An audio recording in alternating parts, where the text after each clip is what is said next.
Bonjour! Bonjour et bon matin à tous et à toutes. Je suis vraiment bien heureuse aujourd'hui de vous retrouver en direct. Donc, encore une fois, à mon habitude, si je regarde à plusieurs endroits, c'est parce que j'ai plusieurs appareils d'allumés en même temps. On se retrouve sur Facebook, on se retrouve sur Instagram et on se retrouve ici dans l'enregistrement. Donc, je suis vraiment heureuse de vous retrouver ce matin avec un sujet qui est très important, que j'ai souvent partagé en chassé-croisé au travers d'autres sujets, puis qu'il est temps d'aborder de front, soit le mouvement lymphatique. Donc ça, c'est parfait. Je vais m'assurer de bien voir. Là, je vois qu'il y a des gens qui commencent à se connecter du côté de Facebook. Vous pouvez m'envoyer un petit message, m'assurer que je vois les commentaires apparaître. Sinon, n'hésitez pas à vous écouter cette vidéo en rediffusion. Vous pouvez me poser vos questions quand même. Je vais leur répondre avec plaisir. Donc, n'hésitez pas à me saluer, ça me fait toujours plaisir. Je vois que vous êtes bien présents. Puis, on va vous laisser le temps un peu de vous connecter, vous installer. Je vais baisser le son de mes appareils ici, hop, pas qu'on se fasse déranger par les notifications. Système lymphatique. En avez-vous déjà entendu parler? Le système lymphatique, c'est un système qui est connu, qui est reconnu médicalement, naturopathiquement, bien sûr, mais qui est mal compris, qui est mal supporté dans ses fonctions. Et là, je veux vous en parler aujourd'hui parce que c'est un sujet qui est très, très important. Lorsqu'on prend action sur sa santé, sur son bien-être, on veut s'assurer de bouger sa lymphe. Donc, comme vous l'avez vu dans le descriptif du vidéo, bouger sa lymphe, c'est un essentiel de vitalité pour le fonctionnement immunitaire, pour le fonctionnement de vidangeage des déchets. Donc, on va vraiment aujourd'hui couvrir la compréhension de pourquoi le système lymphatique fonctionne comme il fonctionne et de comment on peut le stimuler efficacement soi-même avec des outils très simplistes, mais qui peuvent vraiment être intégrés dans votre vie quotidienne pour vous assurer de bien supporter votre organisme au travers de ce mouvement lymphatique-là. Donc, déjà en partant, la lymphe, qu'est-ce que c'est le système lymphatique? Qu'est-ce que c'est? C'est un système circulatoire. Donc, on connaît très bien le système cardiovasculaire avec la pompe cardiaque, avec le système artériel, le système des vaisseaux de retour avec les veines. Maintenant, le côté lymphatique, c'est un système circulatoire parallèle qui n'est pas directement pompé comme c'est le cas pour le système cardiaque avec le cœur. Donc, le muscle cardiaque pour le cœur fait circuler le sang. La lymphe, elle n'a pas de muscle cardiaque. Elle n'a pas de cœur. Son pompage vient de votre système musculaire. Donc, ce sont des vaisseaux lymphatiques qui se promènent comme ça partout dans votre organisme, qui permettent de faire circuler, d'acheminer la lymphe finalement. La lymphe qui va contenir massivement des globules blancs. C'est vraiment une voie un peu l'autoroute d'arrivée pour les globules blancs, pour beaucoup de nutriments, d'éléments qui sont essentiels au fonctionnement du système, mais aussi pour la sortie des déchets cellulaires. Donc, vos cellules, lorsqu'ils font des déchets dans leur réaction métabolique normale, vont acheminer ces déchets-là vers la lymphe pour permettre à la lymphe de le faire circuler vers les émonctoires. Donc, dans le cas de la lymphe, ça va être les émonctoires du foie, les émonctoires des intestins, les émonctoires de la peau massivement qui vont être sollicités par la sortie du côté lymphatique. Donc, le mouvement de la lymphe va apporter les déchets vers ces émonctoires-là. On comprend bien que comme c'est l'autoroute immunitaire, faut la garder en bon état. Hein? Si on a un système immunitaire qui n'est pas fonctionnel, qui n'est pas cohérent, là, advient tous les problématiques de débalancement immunitaire en passant des maladies auto-immunes à l'incapacité de se défendre lorsqu'il y a des infections virales, bactériennes, alouettes. Donc, c'est vraiment un système, le système lymphatique, qui est primordial à mobiliser, à activer, à supporter pour assurer des fonctions corporelles saines et efficaces dans votre corps. Ce qu'on retrouve aujourd'hui dans notre société contemporaine, c'est de plus en plus de stagnation. Les gens sont sédentaires, c'est pas une surprise, c'est pas une nouvelle. Les gens passent leur vie assis sur leur cul. Désolée du terme, là, mais c'est ça. Il faut absolument ramener du mouvement. Je vous expliquais le système lymphatique, il n'y a pas de pompe, il n'y a pas de cœur. Si on veut le faire bouger, ce système lymphatique-là, il va reposer beaucoup sur la musculature, donc les muscles corporels qui vont permettre, par leur contraction, par le mouvement, d'activer le mouvement de la lymphe, d'activer le déplacement de la lymphe, le déplacement lymphatique. Donc, c'est vraiment un essentiel que de bouger. Premier point avec la lymphe, c'est bouger. D'ailleurs, c'est pas pour rien, hein, le thème de notre rencontre aujourd'hui, c'est bouger sa lymphe. Donc, on veut le faire bouger et ça commence par notre corps physique. Faut vraiment sortir de la mentalité de stagnation dans laquelle on évolue, où on est ralenti dans notre vitalité, où on sort pas. On bouge pas, on fait peu de sport, on reste assis devant Netflix tous les soirs, on reste assis devant notre bureau toute la journée, on assoit nos enfants à l'école, peut-être pire que ça, on les assoit peut-être devant un ordinateur à la maison pour qu'ils fassent l'école à distance. Ça devient complètement fou, là. Ça va contre la physiologie, la logique humaine de base. Nous ne sommes pas des animaux qui ont évolué pour finir assis devant un écran. Voyons, il faut sortir dehors, il faut bouger, il faut s'activer. Et même si c'est difficile dans notre société parce que justement, on a fait une culture de la stagnation, il faut ramener l'ordre des choses et ramener la présence du mouvement au sein de notre vie quotidienne. Ça, c'est la base de la base de la base. Donc, vraiment quelque chose d'important. Et pour moi, un point que je trouve bien aussi à nommer, c'est qu'une société de stagnation, comme dans laquelle on évolue, c'est une société de stagnation mentale aussi. C'est une société où on va avoir tendance à mettre de côté la recherche de l'individu de se réaliser.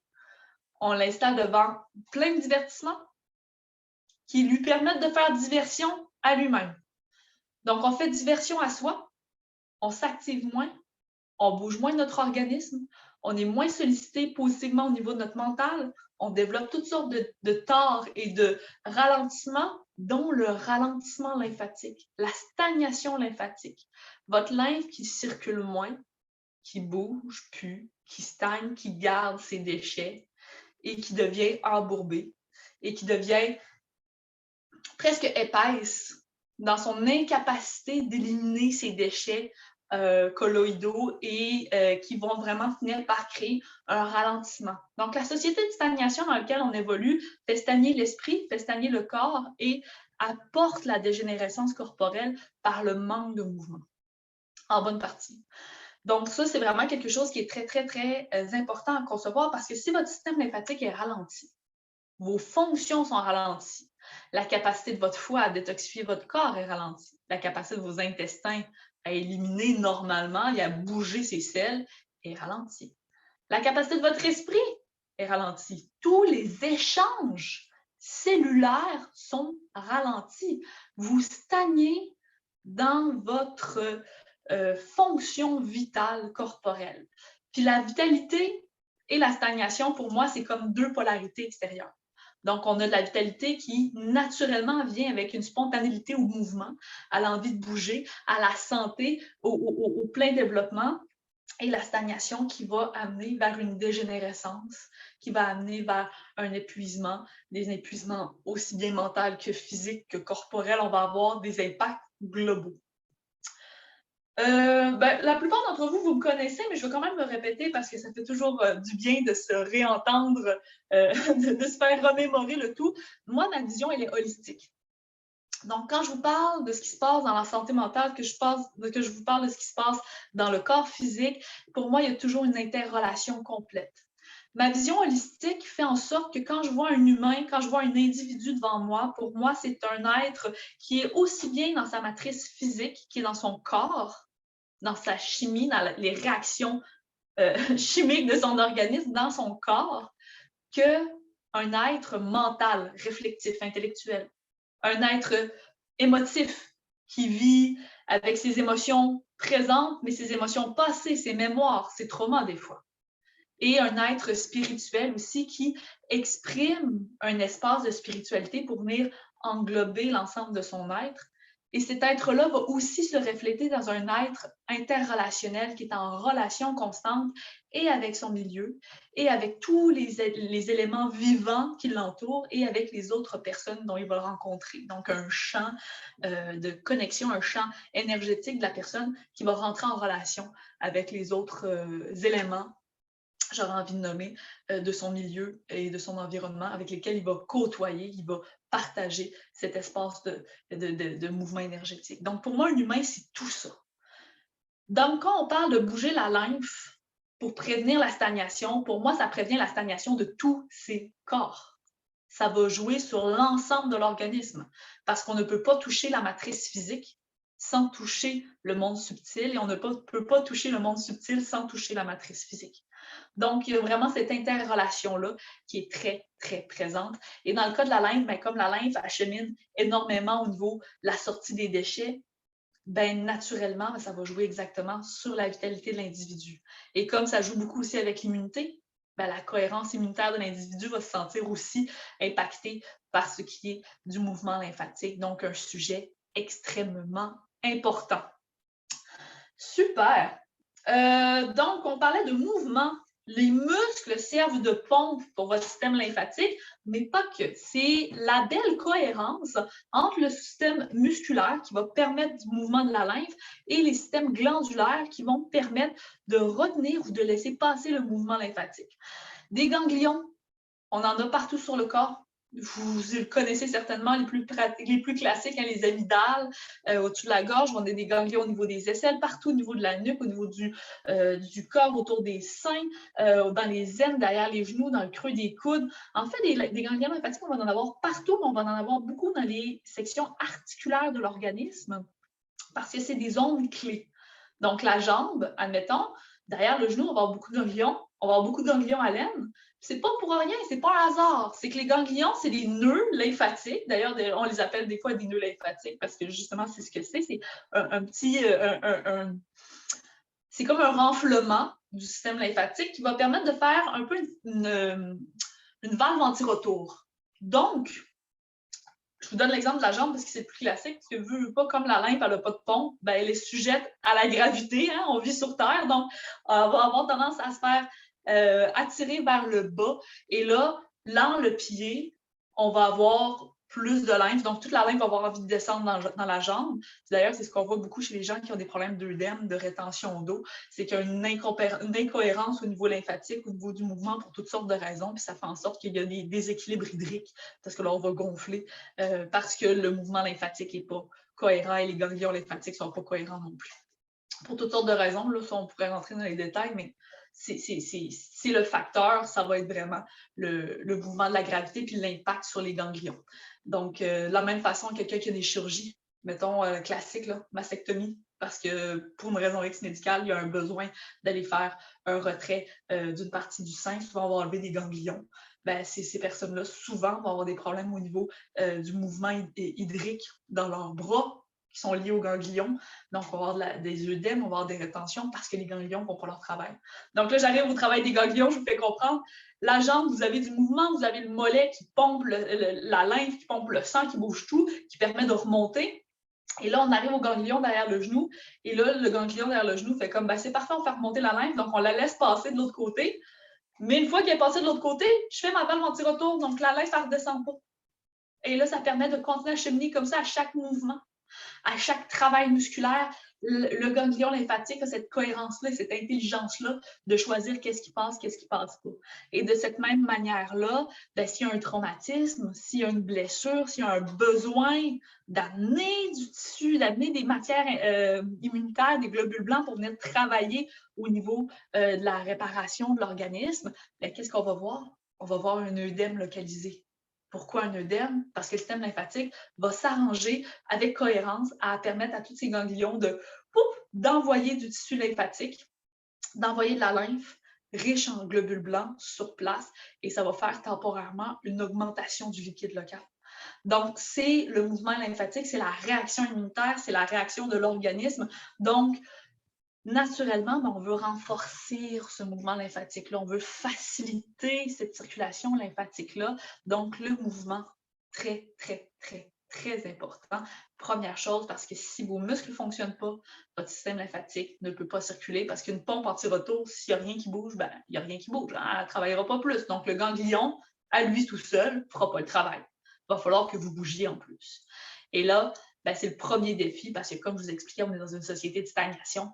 Si on ne bouge pas, s'il n'y a pas de sollicitation musculaire, ben, c'est fini, hein? C'est nada, ça ne bouge pas. Donc, très, très, très important, le mouvement. On est, veut pas, appelé à vivre dans notre société de stagnation. Donc, malheureusement, ça fait en sorte qu'on passe beaucoup trop de temps assis. Je suis la première, regardez, je suis assise là, présentement en train de vous parler devant mon écran. Donc, il faut absolument mettre une hygiène de vie essentielle pour prévenir la stagnation qui est surreprésentée dans l'égrégore social dans lequel on évolue. Donc, bougez, étirez-vous à toutes les 30 minutes, levez-vous de votre bureau, levez-vous, étirez-vous comme il faut, faites des mouvements. Tout ce qui est de l'ordre du stretching a vraiment toute sa place pour venir aider au niveau du mouvement lymphatique, au niveau de votre bien-être aussi. Donc, une fois par demi-heure, vous vous levez, vous vous étirez comme il faut. Si vous êtes intéressé carrément par le stretching, je sais qu'il y a des exercices, il y a des façons de faire pour aller travailler au niveau du stretching, faites-le, ça va être payant. C'est des outils, des routines que vous pouvez mettre en place pour vous assurer de favoriser un mouvement lymphatique.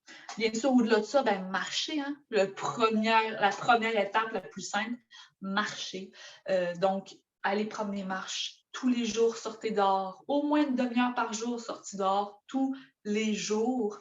Et pour votre santé mentale, votre bien-être, ben, essayez de vous retrouver en pleine nature au moins 2 heures par semaine. Donc, pleine nature, là, de la forêt, bord de l'eau, allez profiter vraiment de voir, faire une revitalisation de votre organisme avec de la vraie qualité d'air, des ions négatifs en grande quantité, c'est vraiment essentiel. Mais au jour le jour, au quotidien, levez-vous, bougez au moins à toutes les demi-heures et faites du sport. J'allais dire du sport, mais je ne veux pas qu'on se confonde au niveau de la définition. Là. Pour moi, aller lever de la fonte pendant 3 heures par jour dans un gym, ce n'est pas du sport, ça. Là. C'est une dérive qui peut avoir des raisons personnelles, là, mais personnellement, ce n'est pas ça du sport. L'idée de la question du sport, surtout pour le système lymphatique, c'est surtout d'amener du mouvement aérobique, de la marche, de la course, de la gymnastique douce, tout ce qui va amener du mouvement dans votre corps. Donc, les arts martiaux sont merveilleux pour ça. Qigong, Tai Chi, Kung Fu, tous les arts martiaux japonais aussi peuvent être intéressants pour amener du mouvement, de la conscience dans l'organisme. Donc, pour moi, quand je parle de sport, c'est vraiment ça. C'est pas tant de la performance athlétique sportive. Si c'est votre truc, la performance athlétique sportive, parce que vous êtes un athlète ou autre, c'est parfait, là, ça vous concerne. Mais là, ça ne rentrera pas dans le même cadre que juste une question de mouvement lymphatique. Ça va vous amener d'autres défis, par contre, d'autres défis de cohérence, parce que trop s'entraîner, c'est aussi quelque chose qui est problématique pour l'organisme lorsque c'est mal orchestré. Donc, vraiment quelque chose d'important à balancer. Mais on ne se le cachera pas, dans notre société contemporaine, c'est rare que c'est le vrai problème, l'entraînement. En général, on est plutôt dans le contraire, dans le manque de mouvement, dans la stagnation. Donc, on bouge, on bouge, on bouge, on bouge, on bouge, toujours plus, idéalement. Vous marchez le plus possible et vous sortez dehors. Donc, non, on ne reste pas à l'intérieur, même si vous avez un super appartement avec un gym inclus, avec une piscine inclus et tout. Non, vous sortez dehors. Vous allez jouer dehors. Très, très, très important. Super. Donc, on bouge aux 30 minutes, on s'étire. Et là, ça, c'est pour tout ce qui est mouvement endogène qui vient de l'intérieur. Donc, tout ce qui est mouvement lymphatique de l'intérieur. Mais on peut aussi recréer du mouvement lymphatique de façon externe. Donc, très intéressant, tout ce qui touche le massage, drainage lymphatique. Sûrement que vous avez déjà entendu ça. Du drainage lymphatique, c'est des techniques de massothérapie spécifiques au mouvement de la lymphe. Il y a des thérapeutes qui sont formés pour offrir des massages de drainage lymphatique. Fait que dans le fond, c'est vraiment une façon d'aller effleurer l'organisme, aller toucher justement les ganglions pour les stimuler, pour amener ce mouvement-là tout en douceur mais tout en puissance, parce qu'en faisant bouger la lymphe, on va permettre d'acheminer les déchets en dehors de l'organisme. Donc, vraiment quelque chose qui est intéressant, tout ce qui est de l'ordre du massage. D'ailleurs, je vous encourage à tenter l'automassage. L'automassage, c'est des techniques très simples qui vous permettent de vous masser vous-même. On ne prend pas le temps de se toucher. On ne se touche plus entre personnes, on ne se touche même pas nous-mêmes. Il faut vraiment ramener de la cohérence là-dedans. On est des animaux grégaires, comme tous les animaux grégaires que vous pouvez observer dans la nature. Qu'est-ce qu'ils font? Ils passent leur journée à se toucher. Ils passent leur journée à être tout le temps en train de s'épouiller, d'être un proche de l'autre et autres, parce qu'il y a toujours un mouvement cutané. On est dans une société aujourd'hui où on ne fait plus ça, on ne se touche plus, puis ça ne répond pas à nos besoins physiologiques, humains de base. On est des animaux grégaires.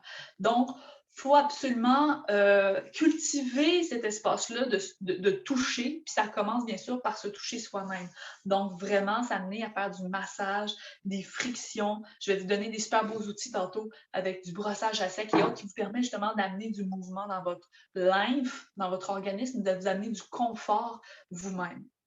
Et n'hésitez pas à aller de temps à autre faire un entretien au niveau drainage lymphatique avec un professionnel. Ça vaut vraiment la peine pour amener justement du mouvement, surtout si vous savez que vous avez des problématiques de stagnation dans votre organisme. Donc, ça donne un petit kick au niveau de la détoxification corporelle, si ça va permettre d'amener les déchets en dehors de votre organisme plus facilement vers les émonctoires. Puis, ça va vraiment permettre de vous ramener du confort corporel tout en venant nourrir cette dimension-là de notre humanité qui est le toucher. Donc, bien important. Dans les autres outils, justement, de travail cutané, de mouvement externe, j'arrive avec le brossage à sec. Donc là, ici, j'en mets une brosse que j'utilise pour le brossage à sec, qui est une brosse ultra cheap.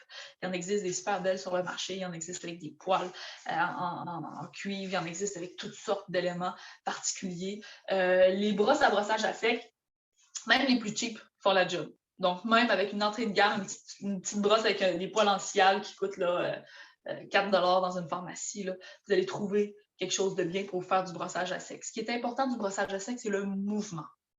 Donc, si vous voulez quelque chose de plus avancé, de plus confortable, de plus durable comme brosse, allez-y, là. Il n'y a pas de problème, je ne dis pas ça pour vous empêcher de vous acheter quelque chose qui vous fait plaisir, mais c'est plus dans l'ordre d'idée que c'est accessible à tous.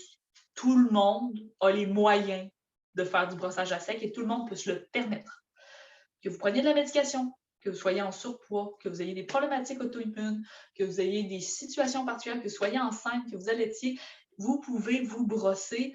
La petite attention que je mettrais, c'est pour les gens qui ont des problématiques cutanées très aiguës, quelqu'un qui est en crise de psoriasis, qui est en eczéma hyper suintant, ben c'est certain qu'on n'ira pas brosser dedans. Là. Il faut être logique avec soi-même, là, on va se blesser plus que d'autres choses.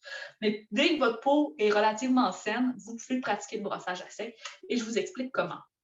Le brossage à sec, c'est une façon toute simple de stimuler la peau dans son excrétion. Donc, ça va amener une microcirculation au niveau des petits capillaires veineux et lymphatiques de la peau à venir travailler leur ouverture. Ça va venir aussi nettoyer doucement la peau. Donc, ça va enlever les impuretés de la peau, les résidus de peau sèche, de poussière, de toutes sortes d'éléments de ce genre-là qui s'accumulent sur notre corps. Et ça va amener de la vitalité et du mouvement, justement, au niveau lymphatique. Comme je vous expliquais tantôt, même les drainages lymphatiques, c'est pas rien qui est super intense, là. C'est des massages qui sont très doux d'apparence, mais qui sont très fonctionnels de l'interne.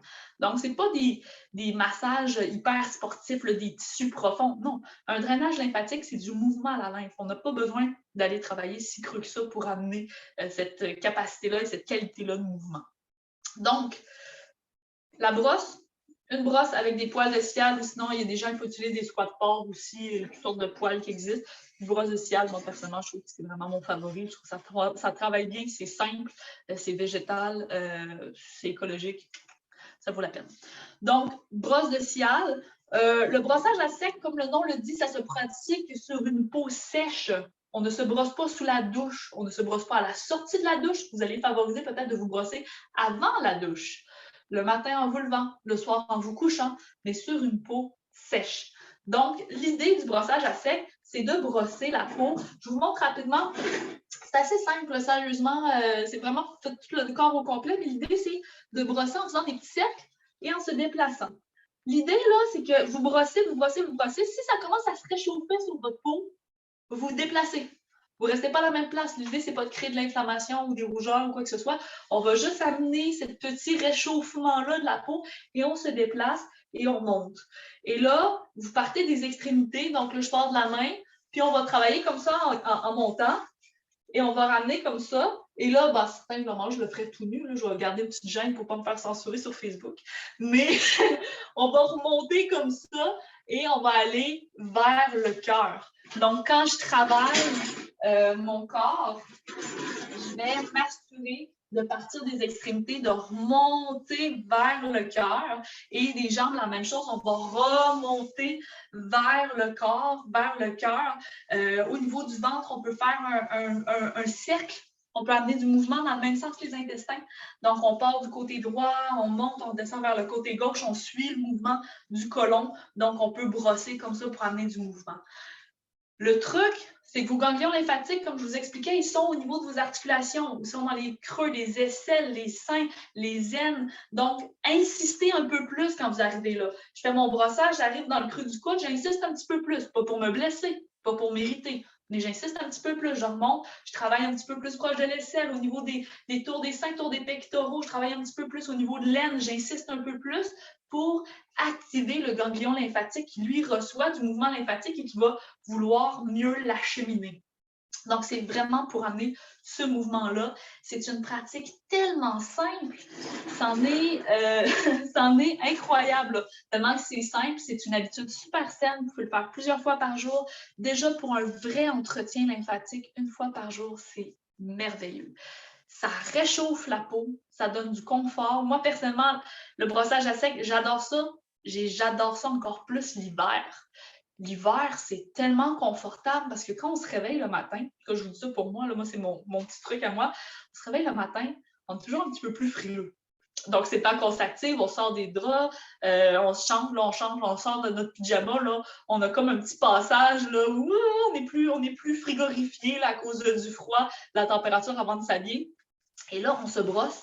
Et là, la chaleur se dégage, nos capillaires s'ouvrent. Et là, quel confort que de sentir cette chaleur-là, cette circulation-là dans son organisme avant de s'habiller.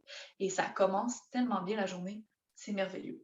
Et ça, c'est un mouvement lymphatique quasi complet que l'on s'offre avec ce petit brossage-là d'une simplicité désarmante. Donc, vraiment, mettez ça au menu, ça vaut la peine, c'est super agréable, c'est vraiment un outil d'une simplicité désarmante qui va changer complètement votre vie.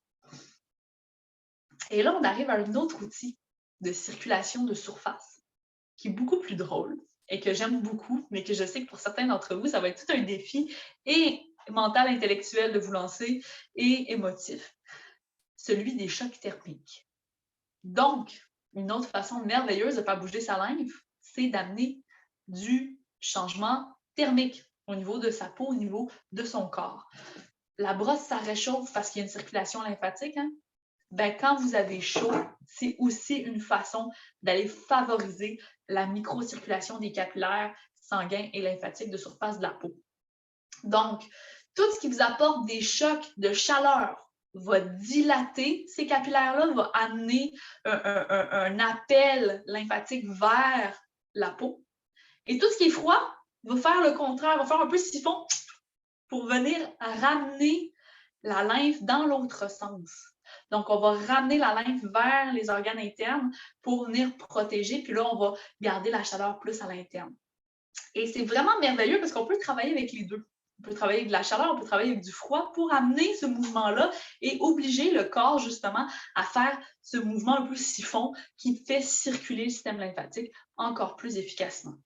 Donc, chaleur en général, ça va chez la plupart d'entre vous. Si je vous dis de prendre un bain chaud, prendre une bonne douche chaude, d'aller profiter d'un spa, d'un sauna, mais là, pour que ça vaille la peine, on veut l'effet siphon. Donc, on va aller faire des douches froides, on va aller faire des bains froids, on va aller faire des expositions glaciales pour venir appeler cette réaction-là dans votre corps. Donc, tout l'intérêt est là. J'ai des beaux témoignages du côté d'Instagram, justement, par rapport aux pratiques quotidiennes des douches froides. Oui, oui, oui, oui. Puis ça a été beaucoup démocratisé dans les dernières années. Je pense entre autres à M-Wolf, qui a été qui est encore, hein, un des grands de ce nom au niveau des approches thermiques froides. Donc, d'utiliser la respiration, la conscience pour augmenter sa tolérance au froid, puis augmenter l'exposition pour amener de la vitalité et de la cohérence dans l'organisme. Donc, ça fonctionne très bien et c'est quelque chose de très, très intéressant. Comment on fait ça? S'exposer chaud-froid. Je vous ai donné quelques petits indices, mais on peut penser justement au niveau des techniques chaudes qui sont classiques. Si vous avez accès à un sauna, c'est merveilleux. Donc, sérieusement, si vous avez accès à un sauna parce que vous allez au gym, il y en a un, parce que vous aimez sortir dans des spas, puis il y en a, profitez-en. Les saunas, c'est merveilleux. D'ailleurs, culturellement, si on regarde, à peu près toutes les cultures anciennes utilisent les saunas pour la santé et l'équilibre corporel global. On peut penser au hammam maghrébin, on peut penser au sauna finlandais, on peut penser au sweat lodge des Premières Nations. Donc, c'est vraiment quelque chose de merveilleux, la chaleur, pour amener cette dilatation-là de l'organisme et la sortie des déchets. Parce que quand on dilate la peau, cet organe excréteur, bon, on va permettre une meilleure sortie de ces déchets. Donc, vraiment quelque chose de précieux. Pour ceux qui n'ont pas accès à des saunas de classiques, là, des vrais saunas, il y a aussi ce qu'on appelle des saunas portatifs. Peut-être que vous avez déjà vu ça même passer sur mon fil Facebook ou Instagram. J'ai longtemps eu un hammam portatif qui était vraiment comme un steamer, dans le fond, un producteur de vapeur avec une genre de petite tente dans laquelle on s'asseyait, puis là, on profitait justement de la vapeur. Ça peut être vraiment quelque chose d'intéressant. Sinon, maintenant, je me suis procuré aussi un wrap. Donc, un wrap, un sauna infrarouge, une couverte infrarouge. Je l'ai amené pour vous la montrer. Donc, ça forme un gros sleeping bag. Et ça, là, c'est vraiment intéressant parce que dans le fond, à l'intérieur, on va avoir un revêtement caoutchouté qui se lave vraiment bien, puis on a un infrarouge. Donc, ça va amener à se réchauffer, à se faire suer, coucher à plat, tranquille, on se laisse sortir la tête et on se fait suer un bon coup. Donc, vraiment, un outil que j'apprécie de faire sa petite taille, de par le fait que c'est facile à ranger, que c'est facile à utiliser. On la branche dans une prise de courant, ça fait le travail. Donc, moi, personnellement, c'est un outil que j'adore pour amener de la sudation, le sauna.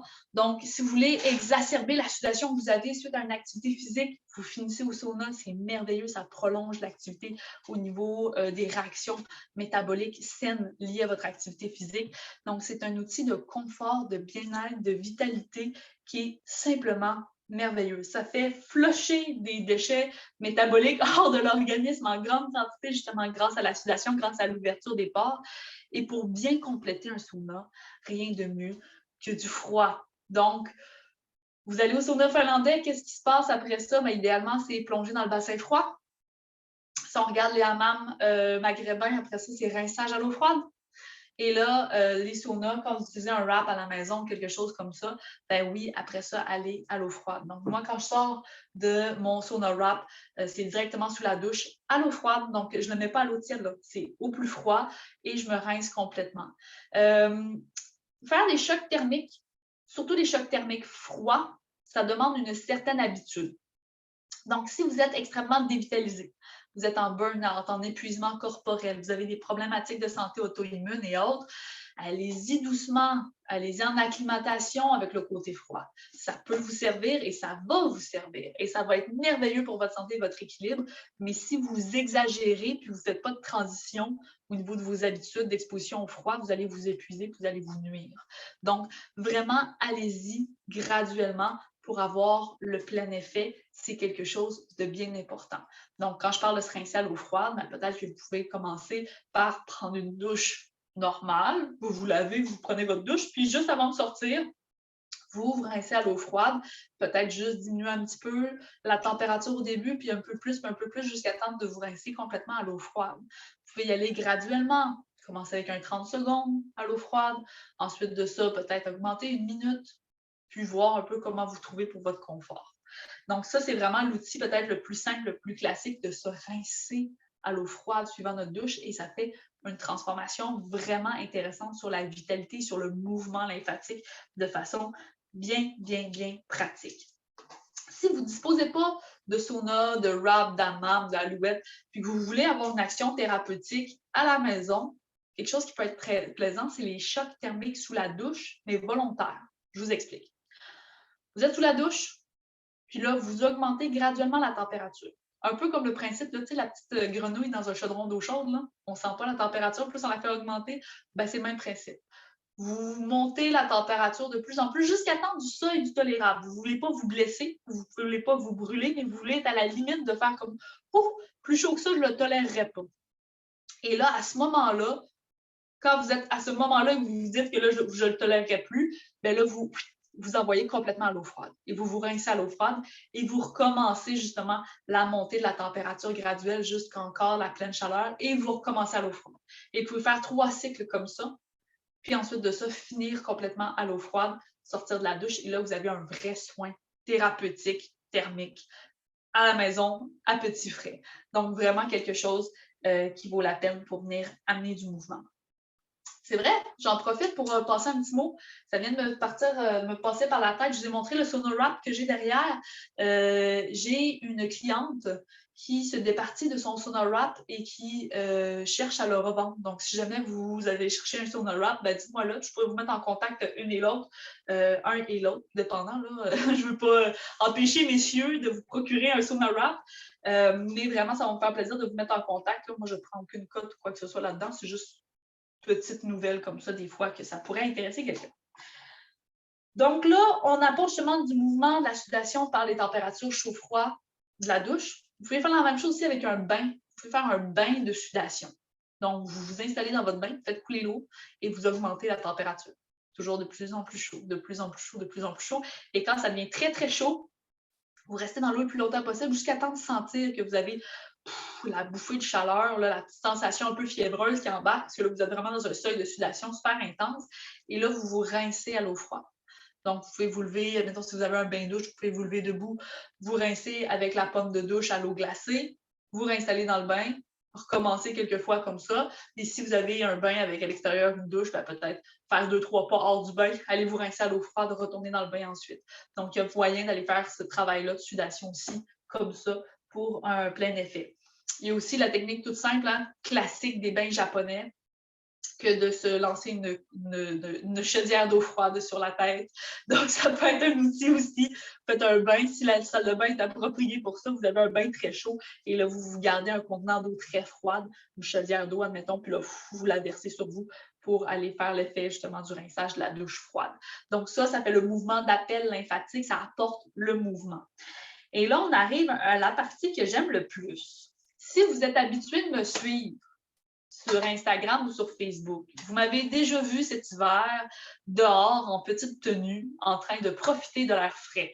Donc, j'ai fait souvent des stories de moi qui sort dehors en plein hiver, nu-pieds, pour aller me promener un peu dans ma cour, aller respirer un peu d'air frais, aller prendre une petite tasse de thé dehors en petite tenue. On pourrait dire ça comme ça. Ben ça aussi, c'est une exposition au froid. Et ça aussi, ça joue sur le système lymphatique. Et ça aussi, c'est merveilleux pour votre vitalité et votre santé. Et ça m'apporte à vous proposer d'aller me rejoindre dans le groupe Exposition thermique. Donc, dans le descriptif de la vidéo actuellement, j'ai fait un groupe hier soir qui s'appelle Exposition thermique. Vous avez été plusieurs à me poser des questions parce que vous voyez justement la story, vous aviez des interrogations, vous aviez envie de tenter l'expérience. Allez me rejoindre sur le groupe, ça vaut vraiment la peine parce que je pense qu'on va se créer des petits défis d'exposition au froid, puis je vais vous donner des petits trucs pour le faire de façon intelligente, de façon saine, pour pas non plus choquer inutilement votre système. Puis ça va vraiment être quelque chose d'intéressant pour continuer à cultiver votre santé. Puis on va se créer un petit espace grégaire, un petit village virtuel pour se parler d'exposition au froid, puis de profiter de la saison froide au Québec, hein, tant qu'à faire pour pouvoir vraiment aller chercher ce côté-là de vitalité qui est très intéressant. Donc, allez me rejoindre là, ça vaut la peine. Quand vous allez dehors comme ça, vous exposez au froid, premièrement, il faut avoir une bonne base de santé. Si vous sentez que votre santé est trop fragile, vous avez des troubles immunitaires non gérés, vous êtes en débalancement, burn-out, fatigue, grosse dépression, bien là, peut-être laisser faire l'exposition glaciale. Parce que l'exposition glaciale, il faut avoir quand même une bonne vitalité déjà en partant. Si c'est votre cas, puis vous souhaitez éventuellement aller vers une exposition, commencez par les douches à la maison. Commencez par rebalancer votre situation au mieux possible. N'hésitez pas à me contacter. On peut regarder ensemble comment orchestrer une remontée au niveau de votre santé, de votre vitalité, avec des outils naturopathiques aussi pour que vous repreniez le dessus. Donc ça, c'est vraiment quelque chose qui est très important avant l'exposition thermique au froid. Puis une fois que vous êtes assez stabilisé, ben hop, on va jouer dehors dans la neige, on va se faire un petit bain de neige quotidien pour venir se revitaliser et se vitaliser efficacement, faire bouger notre lymphe à la vitesse grand V. Donc, c'est un bel outil que notre hiver québécois pour travailler notre système lymphatique en profondeur. Et pour tous ceux qui se demandent, hey, mais t'as pas froid, les pieds dans la neige et tout, tu dois être frileux, tu dois te sentir toute rafraidie. Au contraire, hein, plus c'est une pratique qu'on fait, plus on amène du mouvement au niveau lymphatique, moins on a froid. Le froid, puis avoir froid, surtout les gens qui sont frileux des extrémités, c'est un manque de circulation. Là, on fait le contraire, on stimule la circulation. Donc, avec une hygiène de vie saine, avec un équilibre de vie sain, on va augmenter la vitalité. Moi, en pratiquant l'exposition quotidienne au froid à l'extérieur, je préviens toutes sortes de frilosité.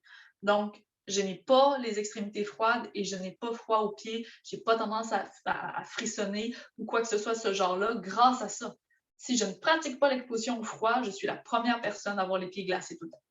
Donc, c'est vraiment de ramener de la circulation au maximum. Vraiment important. Super!